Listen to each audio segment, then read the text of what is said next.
ఓం మహాగణాధిపతయే నమ. ఓం గురుభ్యో నమ. ఓం శ్రీమాత్రే నమ. పరమేశ్వర స్వరూపమైనటువంటి జ్యోతిష, వాస్తు మరియు ఇతర అనేకమైనటువంటి శాస్త్రములను మనకు అందించినటువంటి మహర్షులకి నమస్కారం. హయగ్రీవ హయగ్రీవ హయగ్రీవేతియోపదేత్ తస్స నిస్సరతే వాణి జన్మకన్యా ప్రవాహవత్. అరుణాం కరుణాతరంగితాక్షీం ధృతపాశాంకుశపుష్పబాణచాపాం అనిమాదిభిరావృతాం మయూకైః అహమిత్యేవ విభావయే భవానీం. శ్రీమాత్రే నమః. ప్రేక్షకులకి ఆ లలితాంబిక అమ్మవారి యొక్క అనుగ్రహం పరిపూర్ణంగా కలగాలని మనస్ఫూర్తిగా కోరుకుంటూ మనం ఈరోజు చెప్పుకోబోయే టాపిక్ ఏమిటంటే, ప్రతి సంవత్సరము మారుతున్నప్పుడల్లా ప్రతి ఒక్కరికి కూడా ఒక ఆశ. ఈ కొత్త సంవత్సరం వస్తుంది, 2025 వస్తుంది, లేదా 2026 వస్తుంది, ఇప్పుడైనా నా జీవితం ఏమైనా మారుతుందా? ఆంగ్ల సంవత్సరం వదిలిపెట్టిన తర్వాత ఉగాది నుంచి నా జీవితం ఏమైనా మారుతుందా అని ఎదురు చూస్తూ ఉంటారు. ఇక్కడ రెండు విషయాలు గుర్తుపెట్టుకోండి. మనము ఎక్కడికైనా వెళ్ళాలంటే మనం ప్రయాణం చేయాలి. మనం ప్రయాణం చేస్తే వచ్చేవి కొన్ని ఉంటాయి, మనం ఒక దగ్గర ఉన్నా కూడా కాలం కొద్దీ మారేవి కొన్ని ఉంటాయి. కాలంలో మరి జరిగేటువంటి మార్పుల ద్వారా మన జీవితాలు కొంత మారుతూ ఉంటే, మనం చేసే ప్రయాణం ద్వారా, మనం తీసుకునే నిర్ణయాల ద్వారా, మనం ఉపాసించేటువంటి దేవతా స్వరూపాల ద్వారా, మన ఆలోచన విధానం ద్వారా కొంత మారుతూ ఉంటుంది. ఆ రకంగా ప్రతి ఒక్కరికి కూడా పలానా నక్షత్రం నాదండి, పలానా రాశి నాది, పలానా లగ్నం నాది అని చెప్తూ ఉంటారు. అందులో పర్టికులర్గా నక్షత్రము, రాశి అనేటువంటి నక్షత్రం 24 గంటలు ఉంటే, రాశి 2.5 రోజులు ఉంటుంది. ఒక 2.5 రోజులకి ఒక రాశి మారుతూ ఉంటాడు చంద్రుడు. కానీ లగ్నం 2 గంటల అటు ఇటుగా, 2 గంటలకి ఒక 5-10 నిమిషాలు అటు ఇటుగా ఉంటుంది ప్రతి లగ్నం కూడా. మరి మీరు జన్మించిన లగ్నం బట్టి మీరు ఎటువంటి ఆలోచన విధానం కానివ్వండి, ఎటువంటి నిర్ణయాలు కానివ్వండి, ఎటువంటి దేవతా ఆరాధన కానివ్వండి, ఎటువంటి విషయాలను పట్టించుకోవాలి, వేటిని వదిలేయాలనేటువంటి విషయాలు మీరు స్పష్టంగా తెలుసుకోగలిగితే మీకు ఏ సంవత్సరం మారుతున్నా ఆనందదాయకంగానే ఉంటుంది. ఆ రకంగా మనం ప్రతి ఒక్క లగ్నానికి ఎటువంటివి పాటించాలి మీరు ఆనందంగా ఉండడానికి అనే విషయాలు మనం చెప్పుకుందాం. అయితే ఈ విషయాలు చెప్తుంది నేనైనప్పటికీ, బయటికి కనబడుతుంది నేనేదో చెప్తున్నట్టుగా ఉన్నప్పటికీ, చెప్పిస్తుంది పలికిస్తుంది అంత లలిత అమ్మవారికి భావిస్తూ ఒక్కొక్క లగ్నం ఇచ్చా మనం తెలుసుకుందాం. వృషభ లగ్నము, వృషభ రాశి. వృషభం వారికి రాస్యాధిపతి శుక్రుడు అవుతాడు. ఓపిక. వృషభం అంటే ఏంటంటే ఓపిక. వీళ్ళ యొక్క సహజత్వాన్ని ఎప్పుడైతే కోల్పోతారో ఇక్కడ వీళ్ళకి ప్రాబ్లమ్స్ వస్తాయి. ఎప్పుడు తన సహజత్వాన్ని తను కోల్పోవడమే ప్రాబ్లమ్స్ వస్తుంది, గుర్తుపెట్టుకోండి. కాబట్టి ఓపికను కోల్పోకూడదు ఎప్పుడు కూడా. వీళ్ళకి ఉండేదే ఓపిక, అది ఎప్పుడైతే సహనాన్ని కోల్పోతారో వీళ్ళకి ఇబ్బంది కలుగుతుంది. మరి వీళ్ళకి పూర్వజన్మ కర్మ ఏ గ్రహ రూపంలో వస్తుంది అంటే, అందరికీ 6వ స్థానం అని చెప్పారు కదండి, మరి వీళ్ళకి 6వ స్థానంలో వస్తుందా? ఎందుకంటే ఇక్కడ మీరు గమనించినట్లయితే లగ్న షష్టమాధిపతి శుక్రుడు అవుతాడు. మరి షష్టమాధిపతి శుక్రుడు అవుతున్నాడు కదండి, మరి ఇక్కడ శుక్రుడు ఓన్ ఇది కదా, ఎందుకు ఇస్తాడు బాధ అంటే, అందుకే ఒక్కొక్క లగ్నాన్ని బట్టి ఒక్కొక్కసారి అది 11వ అధిపతికి షిఫ్ట్ అవుతూ ఉంటుంది, గుర్తుపెట్టుకోండి. ఆ రకంగా వృషభ లగ్నం దగ్గరికి వచ్చేసరికి గురు నిందా దోషము, దేవతా శాపములు కొన్ని పూర్వజన్మల నుంచి వస్తూ ఉంటాయి వీరికి. అందుకని మీరు ఏం చేయాలంటే, ఈ జన్మలో అయినా సరే దాన్ని కొంచెం కంట్రోల్ చేసుకుంటూ ఉండాలి. చాలామంది సొసైటీలో జరుగుతున్నటువంటి కొన్ని తప్పిదాలు అనుకోండి, కలియుగం యొక్క ప్రభావం అనుకోండి, కొంతమంది ధర్మంగా లేకపోవడం వల్ల వాళ్ళని నిందించాల్సిన పరిస్థితి వస్తూ ఉంటుంది. అయ్యో ఏమిటండి వీళ్ళు ఇలా ఉన్నారు, అలా ఉన్నారు, వీళ్ళు ఇలా అయిపోతున్నారు, ఈ పురోహితులు ఇలా అయిపోతున్నారు, లేకపోతే ఈ దేవత సంబంధించిన పూజలు చేసే వాళ్ళు ఇలా కమర్షియల్గా తయారయ్యారు, లేకపోతే మా గురువు గారు ఏదో గొప్పవాళ్ళు అనుకున్నాం కానీ ఇలా ఇంత ఇది అని నాకు ఇప్పటిదాకా అర్థం కాదు. ఇలాంటివన్నీ మనం చూసి ఆగలేక ఉండలేక మనం ఏదో ఒకటి అంటూ ఉంటాం. అది ఏమవుతుంటుందంటే, మీరు అనేది సత్యమే, అందులో ఎటువంటి తప్పు లేదు ఒకవేళ నిజంగా వాళ్ళు అలా ఉంటే కనుక. కానీ ఇది అసలు ఇది ఎందుకు వచ్చింది? ఇలాంటి సాంగత్యంలోకి, ఇలాంటి గురు సంబంధించిన, ఇలాంటి పౌరహిత్య సంబంధించిన వాటిలో మీకెందుకు ఫేస్ అవుతున్నాయి, వేరే వాళ్ళు రావట్లేదంటే, ఇది పూర్వజన్మల్లో చేసుకున్న కర్మ ఈ రూపేణ ఒక గురు రూపంలోనో, ఒక అధర్మ సంబంధమైన వాటిని ఫేస్ చేయాల్సిన పరిస్థితుల్లోనే మీ యొక్క జాతకం నడుస్తుంది. అప్పుడు ఇంకాస్త దాన్ని పెంచుకుంటున్నాం మనకు తెలియకుండా. అందులో వృషభ లగ్నం వారికి సహజంగానే ఇక్కడ ఈ గురుగ్రహం రాసుల్లో ఏ గ్రహాలు ఉన్నాయో తెలుసుకోండి. ముందుగా శనగలు దానంగా ఇవ్వండి. ఎందుకంటే అష్టమ లాభాధిపతి గురువు అవుతాడు. ఈ గురు ప్రభావం ఎక్కువగా ఉంటుంది. అందుకే ఏ వృషభ లగ్నం వారినైనా మీరు ఏమంటే మీకు చిన్నప్పుడు టీచర్ చెప్పేది ఇంకాస్త బాగా చెప్తే బాగుంది అనిపిస్తుంది కదా, మీకు అనిపించింది కదా అంటే అవునంటారు. ఎవరైనా కానీ 99% ఆఫ్ పీపుల్ అవునంటారు.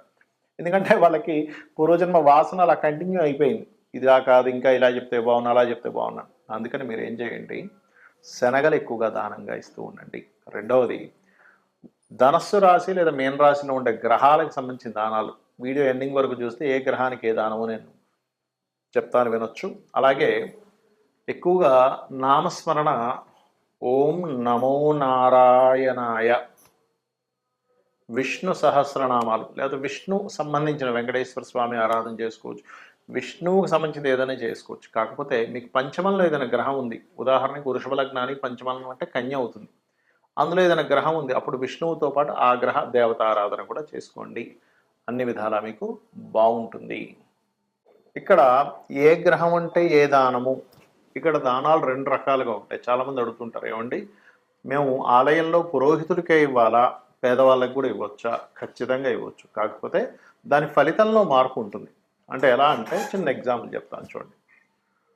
మీరు మీ దగ్గర కొంత ధనం ఉంది ఉదాహరణకి, ఆ ధనాన్ని తీసుకెళ్ళి మీ అకౌంట్లో వేయడం ఒక ఎత్తు, అది మీ అకౌంట్లో జమ అవుతుంది. ఆ ధనాన్ని తీసుకెళ్ళి మీ యొక్క అప్పు తీర్చడం మీ ధనమే, కానీ ఇక్కడ ఎవరికి ఇస్తున్నారు? మీ యొక్క క్రెడిట్ కార్డు వాడికి ఇస్తున్నాడు, క్రెడిట్ లైన్ తగ్గుతుంది. ఇక్కడేమో మీరు జమ చేసుకుంటున్నారు బ్యాంకులో. ఇదే ధనం మీరు ఇద్దరికి ఇచ్చినప్పుడు ఎలా అయితే తేడా ఉంటుందో, పేదవాళ్ళకి ఇచ్చినప్పుడు ఇచ్చేటువంటి ఫలితం పరమేశ్వరుడు ఒక రకంగా ఇస్తాడు. ఈ పురోహితులకి ఇచ్చినటువంటిది ఏదైతే ఉంటుందో గ్రహరూపేణ దోషం పోవాలని, అప్పుడు మరొక ఫలితం వస్తుంది మనకి. ఇప్పుడు గ్రహదోషం పోవాలి, 6వ స్థానంలో పలానా గ్రహం ఉంది, రగున్నాడు ఉదాహరణకి, అప్పుడు గోధుమలు దానం. పురోహితుడికి ఇస్తున్నారు అనుకోండి, దేనికి ఇస్తున్నాము అంటే మీరు పూర్వజన్మల్లో తెలుసో తెలియకో చేసినటువంటి ఒక కర్మ చేశారు, అది మీకు తెలియదు, అది బ్యాడ్ కర్మ అని కూడా మీకు తెలియదు, ఏదో చేసేసారు. ఆ బ్యాడ్ కర్మ సంబంధించినటువంటిది ఏదైతే ఉందో దాని దోషం ఒక గ్రహ రూపంలో ఒక సాఫ్ట్వేర్ రూపంలో మనకు వచ్చింది. అప్పుడు ఆ గోధుమలు తీసుకెళ్ళి పురోహితుడికి, అది కూడా నిత్య సంధ్యావందనం చేసేవారికే ఇవ్వాలి. ఎందుకంటే వాళ్ళకి మాత్రమే మీరు ఇచ్చినటువంటి దానాన్ని స్వీకరించి మరలా సంధ్యావందనం చేయడం ద్వారా అది అక్కడికి పోతుంది.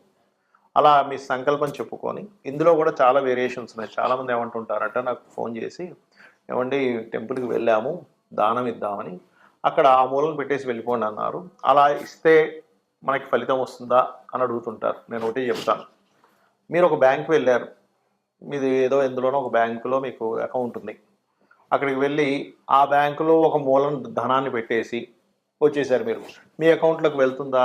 వెళ్ళదు. ఎందుకు వెళ్ళదు అంటే మీరు ఆ బ్యాంక్కి వెళ్ళాలి, అక్కడ లైన్లో నిలబడాలి, రిసిప్ట్ రాయాలి, కౌంటర్లో ఇవ్వాలి, వాళ్ళు అందులోపల దాన్ని ఫీడ్ చేసుకొని మీకు ఒక రిసిప్ట్ ఇస్తారు. మళ్ళీ ఎస్ మీ అకౌంట్లోకి 10,000 రూపాయలు వెళ్ళాయి, ఈ 5 రూపాయలు వెళ్ళాయి, ఈ 500 రూపాయలు వెళ్ళాయి, ఓ 1,00,000 రూపాయలు వెళ్ళిందని మీరు వాళ్ళు రాసుకుంటారు. అప్పుడే మీకు అకౌంట్లోకి వస్తుంది, మీకు మెసేజ్ వస్తుంది. అంతేగాని ఏదో మూలం పెట్టాల్సి మీకు రాదు కదా. అలాగే అలా ఎవరైనా చెప్తే దాన్ని అలా చేయకండి, దానివల్ల మీకు ఎటువంటి ఉపయోగం ఉండదు, గుర్తుపెట్టుకోండి. బ్రాహ్మణుడికి దానం తీసుకొని జపం చేయడం ద్వారా ఆయనకు కూడా కొంత ఫలితం వస్తుంది.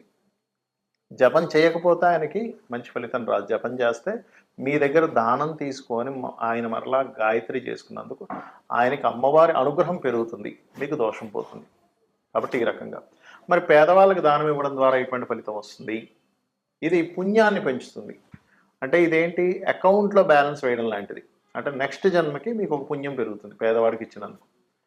అందుకే కదండి మానవ సేవే మాధవ సేవ అంటూ ఉంటారు. అంటే ఎవరికో పాపం ఆకలితో ఉన్నాడు ఒక వ్యక్తి, తీసుకెళ్ళి భోజనం పెట్టించడం, లేదు ఒక పేదవాడు వాళ్ళ పిల్లలకి స్కూల్ ఫీజులు కట్టలేకపోతున్నాడు, ఇవి 2,000 తీసుకెళ్ళి ఫీజు కట్టేసి అనడం. అంటే నిజంగా అందులో మళ్ళీ అపాత్ర దానం అంటారు. అంటే ఆల్రెడీ బాగా కడుపు నిండున్నవాడికి వాడికి తీసుకెళ్ళి అన్నదానం పెడితే మీకు ఎటువంటి ఫలితం రాదు, గుర్తుపెట్టుకోండి. కాబట్టి అపాత్ర దానం చేయకుండా నిజంగా ఇబ్బంది పడుతున్నారు, పాపం వాళ్ళకి వేరే స్కోప్ లేదు, అటువంటి వారికి ఒక వస్త్రం ఇచ్చాం, అది ఖచ్చితంగా మీకు ఆ పరమాత్మ మీకు వచ్చే జన్మల్లో ఇది పుణ్యంగా మారుతుంది, ఇది గుర్తుపెట్టుకోండి. వీటితో పాటు పితృదేవత ఆరాధన, చాలామంది అంటుంటారు, ఏమండి మాకు లేదండి, మా మా ఇంట్లో సాంప్రదాయం లేకపోవడం ఏంటి, తల్లికి తండ్రికి తాతలకి మీరు పెట్టడానికి. కాబట్టి అలాంటివి ఏమి కదా, అందరికీ ఉంటుంది పితృదేవత ఆరాధన అనేటువంటిది. అది ఫస్ట్ మొట్టమొదటిగా మీరు భావించాలి. అలాగే ఒక్కొక్క గ్రహానికి ఒక్కొక్క దానం అని చెప్పి ఇందాకన్నాను. దానికి పర్టికులర్గా మీకు రవికి అయితే గోధుమలు, ఎరుపు రంగు వస్త్రము లేదా ఆరెంజ్ కలర్ వస్త్రము. చంద్రుడికైతే స్వచ్ఛమైనటువంటి బియ్యం. మీరు ఎప్పుడు ఏ దానం ఇస్తున్నా కానీ అది మీరు తినడానికి ఎంత శుభ్రమైనటువంటిది తెచ్చుకుంటారో అంత శుభ్రమైనటువంటిదే ఇవ్వాలి. ఎందుకంటే మీరు ఇచ్చే పదార్థాన్ని బట్టి ఫలితం ఉంటుంది. కాబట్టి చంద్రుడైతే బియ్యము. కుజగ్రహ సంబంధించిన దోషం ఉంది, కందులు, ఎరుపు రంగు వస్త్రము. బుధగ్రహానికి సంబంధించినటువంటి బలాన్ని పెంచుకుందాం అనుకుంటున్నారు, దోషం తగ్గించుకుందాం అనుకుంటున్నారు, పెసలు దానంగా ఇవ్వాలి. గురుగ్రహానికి శనగలు, పసుపు రంగు వస్త్రము. అదేవిధంగా శుక్రగ్రహానికి బొబ్బర్లు, తెలుపు రంగు వస్త్రము. అదేవిధంగా శనికి నువ్వులు, నీలం రంగు వస్త్రము. కొంతమంది నల్ల నువ్వులు వద్దు తెల్ల నువ్వులు అంటున్నారండి, కొంతమంది నల్ల నువ్వులు ఇవ్వాలంటున్నారంటే ఒకటి గుర్తుపెట్టుకొని నువ్వులు ఇవ్వాలి. అయితే తెల్ల నువ్వులు ఎందుకు ప్రిఫర్ చేస్తామంటే వాళ్ళు తినడానికి యోగ్యవంతంగా ఉన్న నల్ల నువ్వులు అయితే అలాగ తినలేరు కదా, అది ఎక్కువగా వేస్టేజ్ అయిపోతుంది అనేటువంటి భావనతో తెల్ల నువ్వులు ఇవ్వాలని చెప్తూ ఉంటాం. అదేవిధంగా రాహువుకైతే మినుములు, కేతువుకైతే ఉలవలు దానంగా ఇవ్వండి. ఈ దానం ఇచ్చేటప్పుడు కూడా నాకేదో డబ్బులు ఉన్నాయి కాబట్టి ఏదో ఇంకా ఈ కార్యక్రమాన్ని చేయాలి కాబట్టి ఇస్తున్నాం అనే భావనతో ఇచ్చారంటే 1% కూడా మీకు ఫలితం రాదు. తీసుకునే వ్యక్తి కూడా అబ్బాబా ఇదేదో నాకు ఇదంతా ఈ దోషాన్నంతా నాకు అంటగడుతున్నాడు అనే భావంతో తీసుకున్నా కూడా అక్కడ సరిగా ఫలించదు. అంటే ఇచ్చేవాడికి ఫలించదని కాదు, తీసుకునే వ్యక్తికి అది సరైనటువంటి ధర్మాన్ని పాటించనట్టుగా అర్థం, దాని అర్థం. కాబట్టి మీరు ఈశ్వర స్వరూపంగా భావిస్తూ ఆ యొక్క పురోహితుడికి కానివ్వండి, పేదవాడికైనా సరే ఈశ్వర స్వరూపంగా భావిస్తూనే మీరు ఆ దానాన్ని ఇవ్వాలి. రెండవది, చక్కగా మంత్రం చదివి మీరు ఇస్తున్నప్పుడు తీసుకునే వ్యక్తి కూడా నాకు చాలా గొప్ప పనిని ఆ ఈశ్వరుడు నాకు చూపించాడు, ఆ ఈశ్వరుడు నాకు ఈ పని చేయమని చెప్పాడు అనే భావంతో తీసుకొని చక్కగా గాయత్రి చేసుకోవాలి. మరొక విషయం ఏంటంటే, నిత్యము అంటే ఎటువంటి గ్రహస్థితి ఉన్నా గుర్తుపెట్టుకోండి. మీకు జాతక చక్రం తెలియదండి, నాకు ఏంటో పరిస్థితి అర్థం కావట్లేదు, నాకు ఏ దశ నడుస్తుందో, ఏళ్ళనాడు శని నడుస్తుందో, కేతువో రాహు అర్థం కావట్లేదు అనుకునేవారు ఒకటే చెప్తానండి, నిత్యము ఉదయము సాయంత్రము దీపారాధన చేయండి, పంచోపచార పూజ చేయండి. గంధం, పుష్పం, ధూపం, దీపం, నైవేద్యం. నైవేద్యం మీరు ఏదైనా పెట్టచ్చు, ఇదే పెట్టాలి, ఇదే అడుగుతుంది అమ్మవారు అనేటువంటిది లేదు. ఫలాపేక్ష రహితంగా పత్రమైనను, పుష్పమైనను, ఫలమైనను, ఉదకమైనను ఎవరైతే ప్రీతితో నాకు సమర్పిస్తున్నారో, ఫలాపేక్ష రహితంగా నాకు ఎవరైతే సమర్పిస్తున్నారో వాటిని నేను ప్రీతిగా స్వీకరిస్తున్నాను అని చెప్తాడు పరమాత్మ. కాబట్టి ఇది చేస్తూ నిత్యము వీలున్నన్ని సార్లు, వీలైతే శనివారాలు ఆదివారాలు మీకు సెలవు ఉన్నప్పుడైనా గోశాలకు వెళ్ళండి. ఒక్క దేవతా ఆలయం మీకు చుట్టుపక్కల ఏదైతే ఉంటుందో, మీ ఇంటికి దగ్గరలో ఏది ఉంటుందో ఆలయానికి ఒక్కసారి అలా వెళ్ళి ఒక ప్రదక్షిణం చేసుకొని చక్కగా దేవుణ్ణి స్మరణ చేసుకొని ఒక 2 నిమిషాలు కూర్చొని వచ్చేసేయండి చాలు. ఇవి గనక మీరు చేయగలిగారు 100% మీకు ఏ ఇంగ్లీష్ సంవత్సరం మారుతున్నా, లేదా ఇప్పుడు ఈ సంవత్సరం అండి, ఇప్పుడు తెలుగు సంవత్సరం ఇది మారింది, ఈ సంవత్సరం ఎలా ఉంటుంది, ఇవేమీ మీరు భయపడాల్సిన పని లేదు. 100% సర్వదేవతల యొక్క అనుగ్రహము మరియు నవగ్రహాల యొక్క అనుగ్రహము, ఆ లలితాంబిక అమ్మవారి యొక్క అనుగ్రహం మీకు ఉంటుంది, కలగాలని మరోసారి మనస్ఫూర్తి కోరుకుంటూ శ్రీమాత్రే నమః.